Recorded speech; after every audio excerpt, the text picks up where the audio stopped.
안녕하세요. 태영의 형태의 태영입니다. 오늘은 일상에서 두 가지의 자극적인 것들을 줄이고 나서 느꼈던 점들을 이야기해 보려고 하는데요.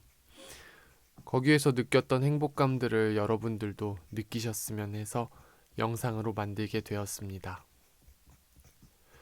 첫 번째는 정신적인 자극입니다. 이를테면 유튜브나 인스타그램, 넷플릭스 같은 것들이요. 이런 것들을 봤을 때 가장 큰 문제는 제가 하는 일이 재미가 없어지는 것 같아요.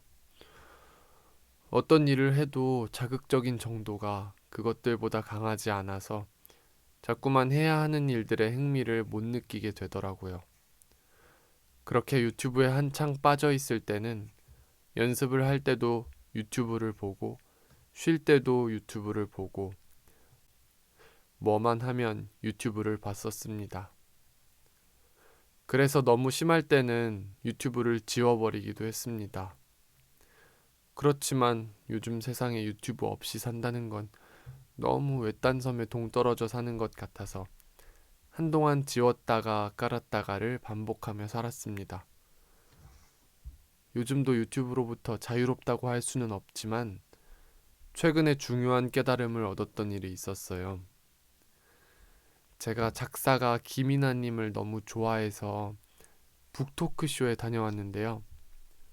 거기서 들은 말 중에 기억에 남는 말이 김이나님은 유튜브 알고리즘을 자기의 뇌라고 생각한다는 거예요.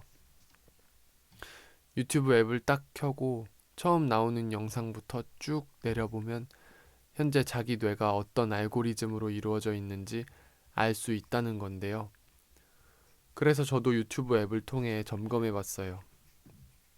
그랬더니 생각보다 자극적이고 무익한 컨텐츠들을 많이 소비하고 있더라고요.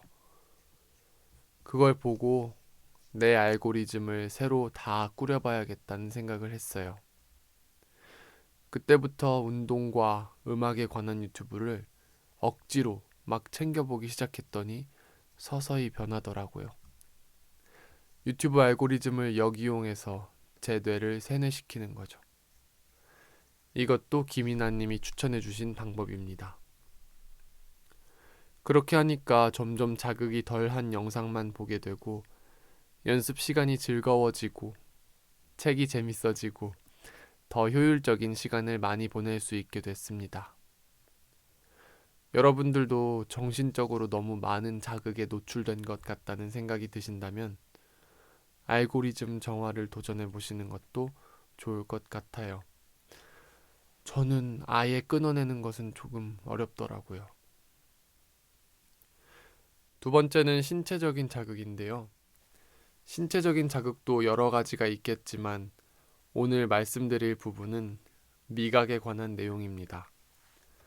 최근에 저희 어머니께서 청국장을 끓여주셨어요. 저는 청국장을 너무 좋아하는데 이번에 끓이신 청국장은 묵은 김치를 넣어서 국물이 빨갛고 얼큰한 향을 풍기는 그런 청국장이었어요. 얘기하면서도 침이 고일 정도로 맛있게 먹었는데요. 보통 그렇게 끓여주시면 저는 너무 맛있어서 한 3일 연속 먹기도 하고 그래요. 아무튼 청국장을 그렇게 맛있게 먹고 그 다음날 이번에 제가 자전거를 시작해서 팀 형들과 함께 자전거 라이딩을 다녀왔는데요. 저녁 시간에 라이딩을 했는데 끝나고 형들이 뿌링클하고 컵라면을 아주 맛있게 드시는 거예요.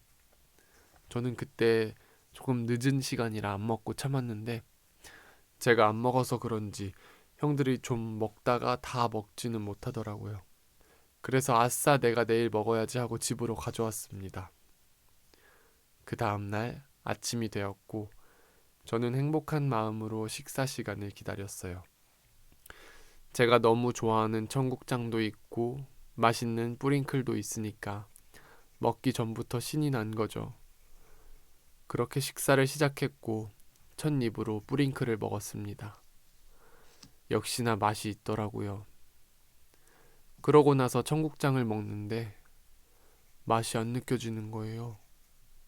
물론 뿌링클과 청국장이 조화롭지 못하다는 것은 저도 잘 알지만 제가 놀란 것은 뿌링클의 자극적인 맛을 한번 맛보고 나니까 물로 입을 아무리 헹구고 먹어도 그 청국장의 맛이 저에게 와닿지 못하더라고요.